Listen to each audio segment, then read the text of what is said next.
umwuka ukomeje kuba mubi hagati ya perezida wa Senegal Bassirou Diomaye Faye na minisitiri we w'intebe Ousmane Sonko bapfa impinduka mu buyobozi bw'impuzamashyaka yatumye batsinda amatora yabagejeje ku butegetsi. Aba bari bamaze igihe bafatwa nk'impanga nyuma yo gutsinda amatora ya perezida mu buryo bwatunguranye mu kwezi kwa kane mu 2024. Bassirou Diomaye Faye akaba perezida mu gihe Ousmane Sonko yari muri gereza. Umwuka mubi ahanini waturutse ku mpinduka perezida Faye aherutse gukora ku buyobozi bw'impuzamashyaka abereye perezida ihuriyemo amashyaka yamushyigikiye ubwo yiyamamarizaga kuba perezida mu 2024. Uwari umuhuzabikorwa w'impuzamashyaka Haïdam Bodje yakuwe kuri uwo mwanya. Uyu akaba yarasanzwe ari inshuti ikomeye cyane ya minisitiri w'intebe Sonko, ahita asimbuzwa Aminata Mimi Touré. Bizwi neza ko atajya imbizi na minisitiri w'intebe. Mimi Touré amaze kugirwa umuyobozi mushya w'impuzamashyaka byarakaje cyane uruhande rwa minisitiri w'intebe Sonko usanzwe ari umuyobozi w'ishyaka PASTEF ari naryo perezida barizwamo. Ishyaka PASTEF ryahise risohora itangazo rivuga ko perezida Diomaye Faye nta bubasha afite bwo kwirukana umuhuzabikorwa w'impuzamashyaka. Abahuza batangiye kubyinjiramo ngo barebe ko uyu mwuka mubi watuza hagati y'aba bayobozi babiri. Hari abadatinya kuvuga ko ari ibihanga bibiri biri mu nkono imwe ya Senegal. Gusa abasesenguzi bamwe bakavuga ko aba bagabo kwiyunga kwabo bishobora kugorana. Ibintu byashyira mu byago Senegal yafatwaga nk'isura ya demokarasi muri Afurika na kimwe mu bihugu bifite ubukungu bwihagazeho muri Afurika y'uburengerazuba. Igitangaje ari nacyo tugiye kugarukaho nuko imyitwarire imaze iminsi ya minisitiri w'intebe Ousmane Sonko igaragaza ko asa n'utemera ko Diomaye Faye ari perezida, ndetse hari n'abavuga ko Senegal ifite perezida ariko ikayoborwa na minisitiri w'intebe. Byaba bituruka kuki? Iki tugiye kukirebaho.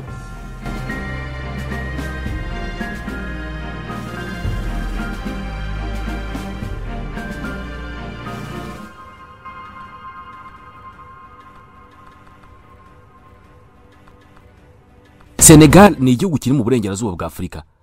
Gihana imbibi na Mauritania mu majyaruguru, Mali mu burengerazuba, Guinea Bissau mu majyepfo, mu burasirazuba hakaba inyanja ya Atlantique. Senegal ifite kandi umwihariko isangiye na Afurika y'Epfo, umwihariko wo kuba ifite ikindi gihugu kirimo imbere aricyo Gambia. Ni igihugu giherereye ahagana mu majyepfo ya Senegal. Abareba neza ku ikarita ya Afurika hari ibice bimwe na bimwe bya Senegal ushaka kuvamo wambuka ujya mu bindi bikagusaba kubanza guca muri Gambia. Uyu mwihariko w'igihugu kiri mu kindi, Senegal usangiye na Afurika y'Epfo, aho Lesotho ari igihugu kigenga ariko kiri rwagati muri Afurika y'Epfo. Guhera mu kwezi kwa kane mu 2024, Senegal yabonye perezida mushya Bassirou Diomaye Faye. Afite imyaka 45 y'amavuko, akaba umwe mu bakuru b'igihugu bakiri bato muri Afurika. Ku itariki ya 13 y'ukwezi kwa gatatu mu 2024, Bassirou Diomaye Diakar Faye yari imfungwa ya politike muri gereza ya Cap Manuel mu majyepfo y'umurwa mukuru Dakar. Ariko nyuma y'iminsi 10 gusa ku itariki ya 24 y'ukwa kane, Diomaye Faye yaratunguranye cyane atsindira kuba perezida mushya wa Senegal. Uyu mugabo ntabwo ari benshi bari bamuzi mbere y'umunsi w'amatora, ndetse n'abanyasenegal benshi bamumenye guhera mu kwezi kwa mbere muri uwo mwaka ubwo Ousmane Sonko washinze ishyaka PASTEF yamugenaga nk'umukandida uzamuhagararira mu matora ya perezida. Sonko ntabwo yabashije kwiyamamaza kubera ko yakatiwe igifungo cy'imyaka 2 muri gereza mu 2023 azira guteza imvururu bimwambura amahirwe yo kwiyamamaza. Muri make, Diomaye Faye yagenwe na Sonko kubw'amabura kindi kugira ngo ishyaka ryabo PASTEF ritabura rihagararira mu matora.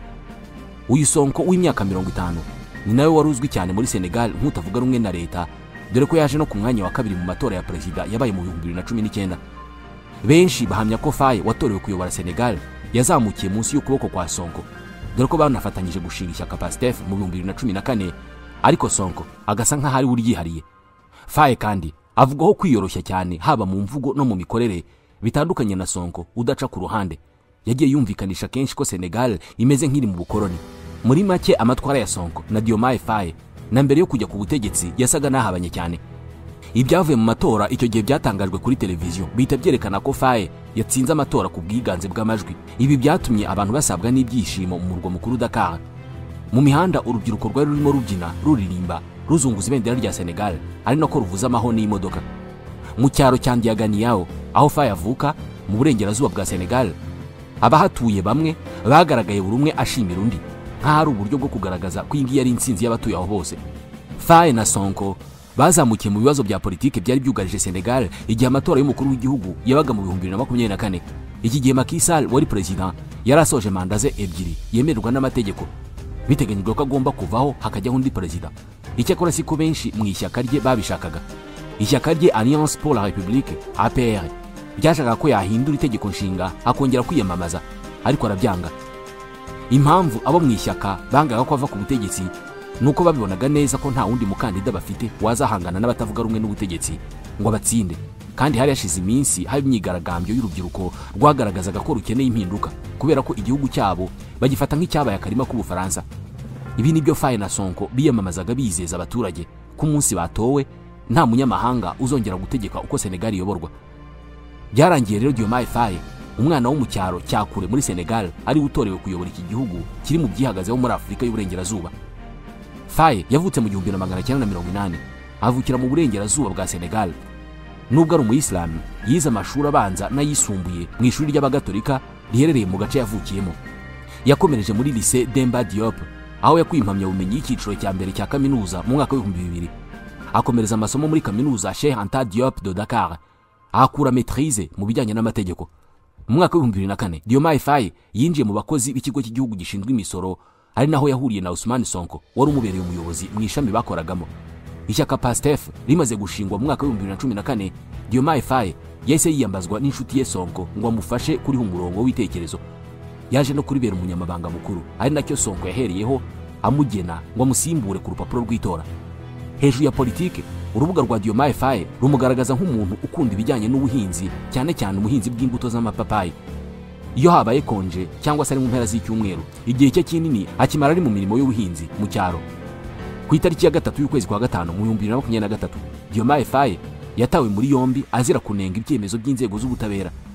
Yakomeje gufungwa ataburanye kugera ku itariki ya 14 y'ukwa 3 mu 2024, ubwo yafungurwaga ngo yiyamamaze, haburaga iminsi mike ngo amatora abe. Mu buzima busanzwe ni umugabo wubatse, afite abagore babiri, Marie-Conne Faye na Absa Faye. Umugore wa mbere wa Faye ariwe Marie-Conne Faye bafitanye abana 4, mu gihe umugore wa kabiri Absa Faye nta mwana bafitanye. Nyuma yo gutsinda amatora, Diomaye Faye yavuze ko agiye gushyira imbere ubwiyunge, kuvugurura inzego z'imitegekere y'igihugu ndetse no kugabanya ikiguzi cyo kubaho muri Senegal. Mu byo yasezeranije kandi harimo guhindura ifaranga rya CFA bashyiriweho n'Abafaransa, ari nabo bakirigenzura, ndetse yasezeranije gusubiramo iby'umubano wa Senegal n'Ubufaransa. Faye akimara kurahira, benshi bari biteze kureba umwanya azaha Ousmane Sonko baruhanye, wanagiye amubera umuyobozi ahantu henshi kuva bakira abakozi ba leta. Sonko yari ku rutonde rw'abadepite 130 b'ishyaka PASTEF bari batsindiye kwinjira mu nteko ishinga amategeko ya Senegal. Iyi nteko ifite imyanya 165 y'abadepite, bivuze ko ishyaka PASTEF ariyo ryihariye ubwiganze. Icyakora mu buryo butunguranye, Sonko yanze umwanya w'ubudepite awuharira abandi, yemerewe kuba minisitiri w'intebe yari yahawe na perezida. Hari ababifashe nk'amahitamo mabi kuri Sonko. Impamvu nuko umwanya wa minisitiri w'intebe nubwo imbaraga n'ubutegetsi uwufite, kurambaho biterwa nuko perezida yaramutse. Muri make, wabyuka mu gitondo ukumva ko perezida yagukuyeho atakugishije inama. Ni mu gihe kubera ko n'ubundi ishyaka PASTEF ariyo ryari rifite abadepite benshi, Sonko byarashobokaga cyane ko aba perezida w'inteko ishinga amategeko, akaba nimero ya 2 mu bantu bakomeye mu gihugu, kandi perezida ntabwo ari ubugufiteho ububasha keretse abandi badepite bagenzi bawe batagushaka bakagukuraho. Sonko yanze umwanya wamuhaga uburinzi mu bya politike, yemera umuha imbaraga za politike. Kuva mu ntangiriro, kubera uburyo perezida Faye atuje cyane, bavuga ko Senegal iyobowe na Sonko, dore ko ari nawe wakundaga kugaragara cyane mu itangazamakuru. Ikindi nuko na mbere y'amatora Sonko ariwe wahaga icyerekezo ishyaka PASTEF akibereye umuyobozi kugera n'ubu ngubu. Nubwo batsinda amatora, bari baramaze kwihuza n'andi mashyaka muri ya mpuzamashyaka barimo gupfa uyu munsi. Ibintu byatangiye kuba bibi mu kwezi kwa 7 muri uyu mwaka. Nyuma y'umwaka n'amezi 3 Faye na Sonko bagiye ku butegetsi. Sonko yibasiye perezida Faye ku itariki ya 10 y'ukwezi kwa 7 mu 2025, ubwo yayoboraga umuhango wo gushyiraho inama y'iri shyaka ku rwego rw'igihugu, amushinja kudafata ibyemezo bikwiriye. Uyu muhango wabaye perezida Faye atari muri Senegal kubera ko yari mu ruzinduko rw'akazi muri Leta Zunze Ubumwe za Amerika na bagenzi be bo mu bihugu 4 bya Afurika, aho bakiriwe na perezida Donald Trump. Sonko yavuze ko adashobora kwihangana mu gihe abantu bakomeje kumwibasira bitwaje ubwisanzure bwo gutanga ibitekerezo, ariko perezida Faye ntamurengere. Ati ntabwo twakwihanganira ko umuntu, umubyeyi mu muryango n'umuyobozi w'urwego agundagurwa mu isayo hitwajwe ubwisanzure bwo gutanga ibitekerezo. Sonko yasabye perezida Faye gufata inshingano, ubutabera bugakora akazi kabwo, bitabaye ibyo akabyikorera nka minisitiri w'intebe.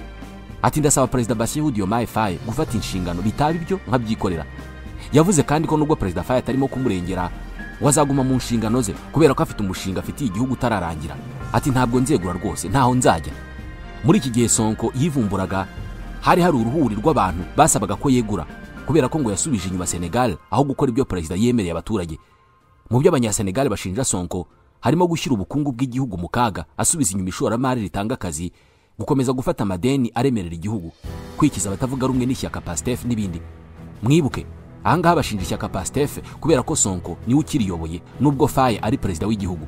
Muri make mu buryo bw'ishyaka Sonko aracyari boss wa Faye nubwo Faye ari we perezida. Imbwirwaruhame ya Sonko ikimara kujya hanze yibasira perezida Faye yagaragaye mu itangazamakuru avuga ko nta kibazo afitanye na minisitiri we w'intebe, ku mubano wabo mwiza ukomeje. Nyamara ababireberaga hafi babonaga ko harimo akantu kubera ko ntabwo ari kenshi minisitiri w'intebe yajyaga mu binyamakuru avuga nabi perezida nta cyabaye. Byahumiye kumira ari muri uku kwezi ubwo ishyaka PASTEF ryasohoraga itangazo ryamagana perezida Faye rimubwira ko nta bubasha afite bwo kugena umuhuzabikorwa w'impuzamashyaka PASTEF ibarirwamo. Ntabwo nzi niba ngaho humvise neza kubera ko iyi mpuzamashyaka ibarizwamo n'ishyaka PASTEF riyobowe na Ousmane Sonko aho kuba perezida Faye.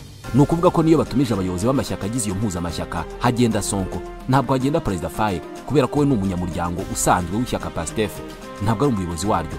Ariko kandi aho bibera amayobera ni uko ihuriro ryitiriwe perezida uriho ariwe Diomaye Faye ni impuzamashyaka bise Diomaye Perezida. Ku bantu basanzwe bumvikana ubundi ntabwo ibyo byakabaye ikibazo, bapfa kuba ibyemezo bafata babyumvikanaho. Ariko kuri iyi nshuro kuba perezida yafata icyemezo minisitiri w'intebe we akamuvuguruza ni ibintu bikomeye bigaragaza ko hari kitagenda neza mu butegetsi bwa Senegal. Ikinyamakuru CNN News cyatangaje ko icyababaje minisitiri w'intebe Sonko ari uko inkoramutima ye Aïda Mbodje wari usanzwe ari umuhuzabikorwa w'impuzamashyaka yakuwe ku mwanya we atabigishijweho inama. Bikaba bibi cyane kuba yarasimbujwe Aminata Mimi Touré wigeze kuba minisitiri w'intebe wa Senegal hagati y'umwaka wa 2013 n'ibihumbi 2014. Uyu Aminata yangana cyane na Sonko. Hari inama minisitiri w'intebe Ousmane Sonko aherutse kujyamo asaba perezida Faye kwitandukanya n'icyo yise inshuti mbi zirimo Aminata Touré na Abdourahmane Diouf. Uyu nguyu asanzwe ari minisitiri w'ibidukikije. Abashinja kunyereza umutungo wa leta ndetse hari na raporo z'umugenzuzi w'imari zabigaragaje, nubwo nazo bivugwa ko zitavuga ukuri kubera ko zakozwe ku mategeko ya Sonko kugira ngo abone ibyo ashinja abashaka kwikiza batavuga rumwe nawe. Kugena Aminata nk'umuhuzabikorwa w'ihuriro, ikinyamakuru CNN News kibifata nk'ubutumwa bukomeye perezida Diomaye Faye yohereje minisitiri we w'intebe Sonko ko Faye ari perezida ufite ububasha bwo gufata ibyemezo n'imyanzuro ikomeye muri Senegal. Ni nko kumubwira ati tuzane njye ukuyoboye. Igikomeye ariko ni ahazaza ha Senegal kubera ko umwuka mubi hagati ya perezida Faye na minisitiri w'intebe Sonko ingaruka zawo zirenze kuri za hafi. Icya mbere ni uko perezida Faye ari ufite ububasha kuri minisitiri w'intebe, bivuze ko akomeje kumubangamira yamuhindura isaha yari yose. Icyakora nanone Sonko niwe uyoboye ishyaka kandi niryo ryatanze Faye nk'umukandida, niryo rifite abadepite benshi mu nteko ishinga amategeko kandi abadepite bemerewe kweguza perezida cyangwa se kumutakariza icyizere. Ni ukuvuga ko Faye ashwanye na Sonko yakwegera abadepite bagashaka ibyo bahimbira Faye bakamuvana ku butegetsi, nubwo nabyo ari inzira ndende. Muri make ni nko gukora ikizamini cy'uruhushya rwo gutwara ibinyabiziga. Ushaka uruhushya abafashe volant atwaye, umupolisi afashe feri cyangwa se accelerateur. Ikindi gikomeye ni uburyo umwuka mubi ukomeje kwiyongera mu matora ataha. Diomaye Faye yakwisanganganye na Sonko, bose ari abakandida. Mwibuke Faye ameze nk'uwatomboye umwanya wa perezida kubera ko iyo Sonko aba adafite imiziro mu gihe cyo kwiyamamaza, ubu niwe ari perezida wa Senegal. Ubwo nawe wakwibaza mu gihe baba bahuriye ku rupapuro rw'itora ninde abaturage ba Senegal bagirira icyizere. Senegal ni igihugu gituwe n'abaturage basaga miliyoni 18. Ni abaturage bari mu moko atandukanye, ariko ubwoko bunini bukaba ari ubwitwa Wolof bwihariye 40% by'abaturage b'igihugu bose. Ni ubwoko bukunze gutura mu gice cy'amajyaruguru ashyira uburengerazuba bwa Senegal. Ubwoko bwa kabiri bunini muri Senegal ni Fula ndetse n'ubwitwa Serer. Bagira andi moko aza hafi mu kugira abaturage benshi nka Mandinka, Jola na Soninke. Perezida Faye uriho ubu akomoka mu bwoko bw'abaserere bakunze gutura rwagati muri Senegal no mu bice bimwe by'uburengerazuba. Abaturage benshi ba Senegal batunzwe n'ubuhinzi kubera ko butunze abarenga 70%. Abandi bagakora uburobyi mu nyanja Atlantique, bakora n'ubucukuzi bw'amabuye y'agaciro ndetse no mu bukerarugendo. Iki gihugu kandi gifite urwego rw'amabanki ruteye imbere cyane ndetse n'ibijyanye n'itumanaho. Ni igihugu abashoramari benshi bifuza kujya gushoramo imari. Niyo mpamvu benshi barimo gusenga ngo amatiko hagati ya perezida Faye na minisitiri w'intebe Sonko ahagarare iterambere ridahungabana. Nahadusoreje iki kiganiro. Mwakoze kutwumva. Njye nitwa Ismail Mwanafunzi.